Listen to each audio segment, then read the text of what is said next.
Hello guys, welcome to the channel maths concept academy. मेरा नाम रवि। मैं आपके लिए मैथमेटिकल कंटेंट साथ ही साथ केवीएस की अपडेट लेके आता हूँ। तो आज का सेशन जो होने वाला है ये केवीएस पीआरटी। केवीएस पीआरटी मैंने सोचा क्यों ना इसको थोड़ा रिफाइन करा जाए। जो आपके पास जनरल मैथ का सेक्शन है, जनरल मैथ का सेक्शन है जो कि आपके जिसे हम मैथ्स कहते हैं और जिसके लिए हम ये सोचते हैं कि एनसीईआरटी को पूरा करना है और कहाँ से कहाँ तक लेकर 6 से लेकर 10 तक। तो देखो, ये तो मैं पर्सनली सजेस्ट करता हूँ कि 6 to 8 तो कर ही लो, ठीक है ना। अब रही बात 9th और 10th की, जो कि थोड़ा सा चैलेंजिंग हो जाता है हर किसी के लिए। तो हम क्या करेंगे, 9th और 10th के लिए अब डाटा को रिफाइन करेंगे। रिफाइन का मतलब है कि हम एनसीईआरटी के हिसाब से चैप्टर्स को मार्क कर लेंगे कि ये चैप्टर्स है, और जो मैं चैप्टर्स मार्क करूंगा इससे बाहर कुछ भी नहीं है आपके सिलेबस में, ठीक है ना। तो मैंने प्रीवियस ईयर के क्वेश्चंस और ये सिलेबस को नजर रखते हुए इन सब चीजों के बारे में किया, ठीक है ना। जैसे सबसे पहले लास्ट वाला सेक्शन देखो, कंसेप्ट। और ये चलो सबसे पहले लास्ट वाला सेक्शन देखो, concept of volume, measurement of volume, ठीक है ना। Volume of cube, volume of cuboid, volume of cylinder, volume of capacity of measuring surface area के नाउ। मैं एक सीरीज स्टार्ट कर चुका हूं, मेंसुरेशन। इसमें मैं क्लास 9th और 10th दोनों के कराऊंगा। पहले क्लास 9th के सारे चैप्टर एनसीईआरटी से और फिर क्लास 10th से। तो क्लास 9th में इस चैप्टर का नाम है surface area and volume, chapter number 13, ठीक है ना। और क्लास 10th में, क्लास 9th में इस चैप्टर का नाम है चैप्टर नंबर 13। और क्लास 10th में आ जाओगे, क्लास 10th में अगर आ जाओगे तो एरिया एंड वॉल्यूम करके है, तो मुझे एग्जैक्टली चैप्टर नंबर तो याद नहीं है जिसमें एरिया वगैरह के बारे में होगा, ठीक है ना। तो वो हमारा दो है, यानी कि क्लास 9th और 10th से दो चैप्टर करोगे, एक 9th से और एक 10th से। या फिर सबसे आसान तरीका, मेरी ये मेंसुरेशन सीरीज जो मैं करा रहा हूं इसे आप डेली फॉलो करो। 9th के एनसीईआरटी सारी कराऊंगा, फिर 10th की। ओके, अब शुरुआत से देखते हैं। अगर तो ये number system, place value, symbol, word problem, एक minute, word problem, numbers operator involving large numbers, conversion of unit length, mass, multiplication, factor, even odd, prime factorisation, HCF, LCM और rational number, whole number, seeing pattern. Okay, देखो यहां से इस number system से लेके whole number तक ये topic आ जाता है आर एस अग्रवाल में, और टॉपिक के नाम होते हैं नंबर सिस्टम और एक टॉपिक होता है नंबर सीरीज, ठीक है ना। ओके, पैटर्न वाला जो रीजनिंग में आता है वही वाली चीज है कि आपको मिसिंग नंबर फाइंड करने हैं, इसके लिए कोई चैप्टर नहीं है। Identify and rules of integer properties, integer fractional ratio. Okay, यहां से ये एक टॉपिक आ गया जिसका नाम है रेशो एंड प्रपोर्शन। ये भी किससे करना है, आर एस अग्रवाल से। एनसीईआरटी में नहीं है, तो मैं आपको देखो ये फिल्टर करके आपको बता दूंगा लास्ट में कि एनसीईआरटी में कितना है आपके पास और कितना करना है। सारा एनसीईआरटी में नहीं है। Percentage, profit and loss, time and work, velocity, distance, simple and compound interest, ये सारा भी किसमें, आर एस अग्रवाल में। अब बारी आती है यहां से, कहां से, लेट वेट वेट वेट, मैं दूसरा कलर यूज करता हूं ताकि आपको आइडेंटिफाई हो पाए। ओके, अब बारी आती है कहां से, बाइनोमियल थ्योरम से स्टार्ट होता है, पॉलिनोमियल, बेसिक ऑफ एल्जेब्रा। देखो, अगर ये ग्रीन में जो मार्क करा है इसको लोगे तो क्लास 9th में chapter number 2 and chapter number 3 और चैप्टर नंबर 4, ठीक है ना। और ये तीन चैप्टर अगर आपने कर लिए तो एक ग्रीन वाला कवर हो जाएगा। लीनियर इक्वेशन ये आता है क्लास 10th का chapter number 3, quadratic equation and word problem. Okay, ये वाला जो सेक्शन है quadratic equation and word problem, इसके लिए आपको क्या करना है सुनो। इसके लिए आपको क्लास 10th में जाओगे तो चैप्टर नंबर 2 है जिसका नाम ही पॉलिनोमियल्स है, और चैप्टर नंबर 4 जिसका नाम क्वाड्रेटिक इक्वेशन है। ये दोनों करने, ठीक है ना। चलो अब आते हैं स्टेंजा नंबर 3 में। देखो यहां से हम ये फिल्टर कर लेंगे कि हमें कितना एनसीईआरटी से करना है और कितना हमें अदर्स से करना है, ठीक है ना। जिससे क्या होगा, हमें फिर ये नहीं लगेगा कि हमें एनसीईआरटी पूरी करनी है, क्योंकि पूरी तो है ही नहीं आपके कोर्स में, ठीक है ना। अब इस वाले स्टेंजा को फोकस करते हैं। ओके, ये सबसे पहले जो लाइंस ओपन क्लोज फिगर, देखो ये lines and open close arm vertex interior angle triangle vertices sides interior, ये सब। ओके, अगर ढंग से देखा जाए ना, ओके देखो, अगर ढंग से देखा जाए इस पूरे स्ट्रक्चर को, देखा जाए तो कुछ भी नहीं है, और देखा जाए तो, अगर देखा जाए तो ये क्लास 8th 9th और 10th, क्योंकि देखो जैसे ये हैंडलिंग डाटा वाला दिख रहा है ना आपको पिक्टोग्राफ, तो इसमें क्या क्या आ सकता है, पाई चार्ट आ सकता है, हिस्टोग्राम आ सकता है, ठीक है ना। पाई चार्ट 8th क्लास तक होता है, हिस्टोग्राम 10th क्लास में आता है, ठीक है ना। तो इसके लिए आपको ज्योमेट्री करनी पड़ेगी। क्या करनी पड़ेगी, ज्योमेट्री। अभी मैं चैप्टर बता दूंगा ज्योमेट्री, वो भी कौन सी, क्लास 8th क्लास 9th और क्लास 10th। अगर क्लास 10th में देखा जाए तो ज्योमेट्री के 2 चैप्टर हैं।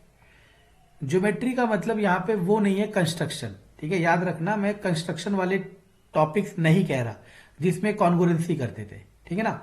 अभी मैं ये ज्योमेट्री के लिए अलग से टॉपिक लिखूंगा, ध्यान रखना।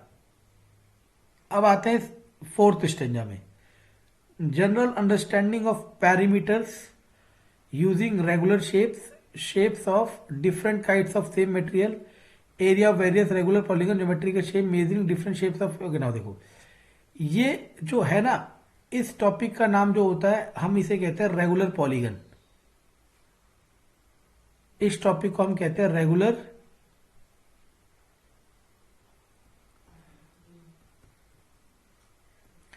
इसका सेपरेट क्लास 9th और 10th में कोई टॉपिक नहीं है। अगर इसका टॉपिक है तो वो है क्लास 8th में। क्लास 8th में एक चैप्टर है, और मैं इस वीडियो के लिंक में एक वीडियो बनाई थी जिसका नाम था रेगुलर पॉलीगन, जिसमें क्या होता था, हेक्सागन, हेप्टागन, पेंटागन, पॉलीगन, इनके area, diameter, sorry area, diagonal, number of diagonal, इन सब पे क्वेश्चन आ जाता है, ठीक है ना। तो इस 9th 10th में इसमें से करने वाला कुछ नहीं है। तो देखो अगर ढंग से देखा जाए तो आपके पास पूरे इस मैथ के सिलेबस में, ठीक है ना, एनसीईआरटी से क्या करना है ये लिख लेते हैं ताकि आपको आसानी रहे, ठीक है ना। आपको क्लास 9th और क्लास 10th दोनों की मेंसुरेशन करनी है। क्लास 9th में चैप्टर नंबर 13 है, और 10th में कमेंट में बताना क्या है, ठीक है ना। मुझे एग्जैक्टली अभी याद नहीं है का चैप्टर नंबर, ठीक है ना। उसमें यही सब शेप है, ट्रांसफॉर्म, यही सिलेंडर, वॉल्यूम, है ना, कोन, ये सब। और इसमें एक और चीज आती है, इसका नाम होता है फ्रस्टम, ठीक है। ये हो गया, ठीक है ना। और हमें क्या करना है, ये रहा ये वाला सेक्शन, और हमें क्या करना है, ये भी यहां लिख देता हूं, देखो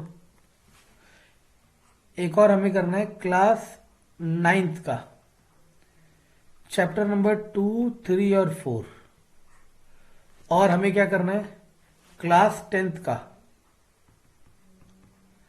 चैप्टर नंबर 2 और 4,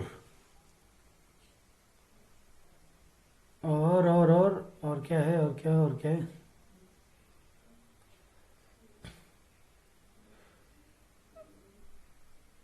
क्लास 10 चैप्टर नंबर 3, एक है क्लास 10th चैप्टर नंबर 3, ठीक है ना। अभी सारे लिखते जाते हैं, फिर देखते हैं कितना बचता है। रेगुलर पॉलीगन हो गया, और आपको करना है क्लास 8th का रेगुलर पॉलीगन वाला। ये इसमें चैप्टर नहीं है, ये इसमें बस एक एक्सरसाइज है और मैंने ये पूरी एक्सरसाइज सॉल्व करके डाल रखी है, ठीक है ना। तो मैं इसमें लिंक पे डाल दूंगा इसका, ठीक है ना। तो देख लेना कि क्या है एक्सरसाइज।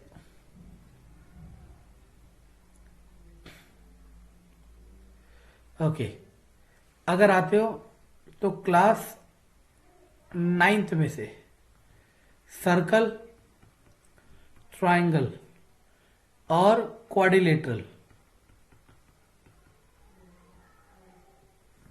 देखो ट्राइंगल में सिमिलर कॉन्ग्रुएंसी वाला नहीं करना है, कॉन्ग्रुएंसी वाला नहीं करना है, ठीक है ना। आपको बस एंगल फाइंड करने वाले करने हैं। और क्लास 10th में, ये चैप्टर के नाम है, ये चैप्टर्स के नाम है। क्लास 10th में सर्कल भी है आपके पास और एरिया रिलेटेड टू सर्कल भी है,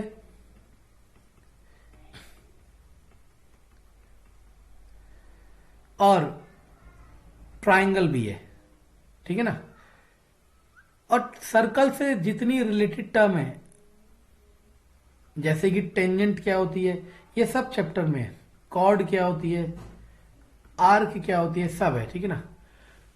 और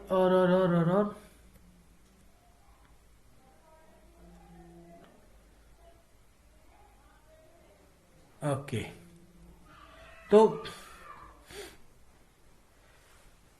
तो मेरी बेस्ट ऑफ नॉलेज के हिसाब से आपको ये सब करना है। क्या क्या?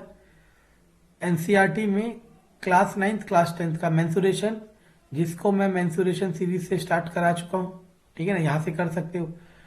क्लास 9th का चैप्टर 2, 3, 4, इसे हम नाम देना चाहो तो एल्जेब्रा नाम दे सकते हो,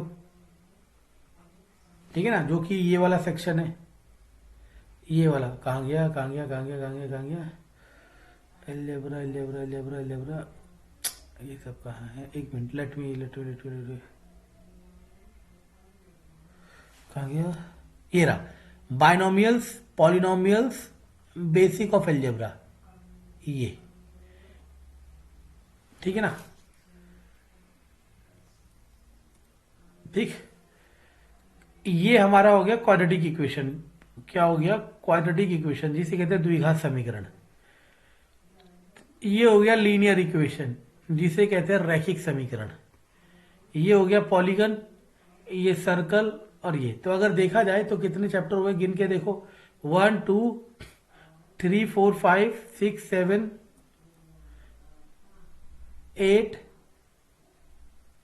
ये एक चैप्टर मान लो, 9, 10, 11, 12, 13, 14, तो 14 चैप्टर है टोटल आपको जो करने हैं, ठीक है ना। अब देखो, अगर मैं यही चीज ऐसे बता रहा होता, कैसे कि आपके पास अगर मैथमेटिक्स में इतना सिलेबस है, उसमें से बच्चों यही आता और यही करना है, तो वो गलत हो जाता, तो मैं कैसे बता रहा हूं, मैं पूरे सिलेबस की मैपिंग कर रहा हूं एनसीईआरटी में। और ये बचा हुआ जो हमने ये लिखा हुआ है, मतलब यहां नंबर सिस्टम से लेके कहां तक देखा जाए तो कंपाउंड इंटरेस्ट तक, ये सारा आपका अगर देखा जाए तो क्या है हमारा, ये गवर्नमेंट जॉब का जो एप्टीट्यूड सेक्शन आता है, जिसे मैथ कहते हो, ये वो वाला सेक्शन है, सही है ना। तो हमें यहां से करना पड़ेगा, ठीक।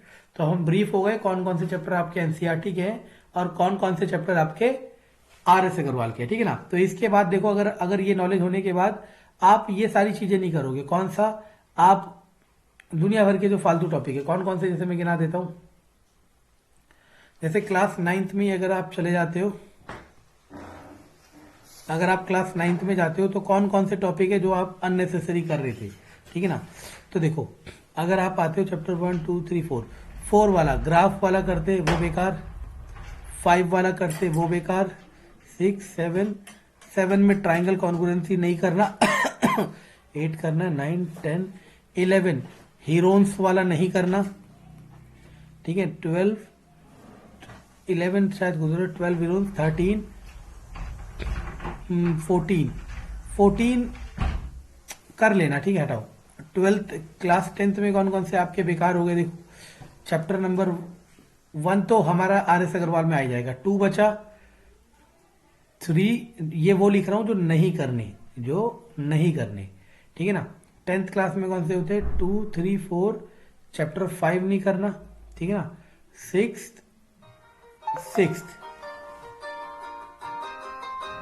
सिक्स्थ नहीं करना, सेवेंथ नहीं करना, एट्थ।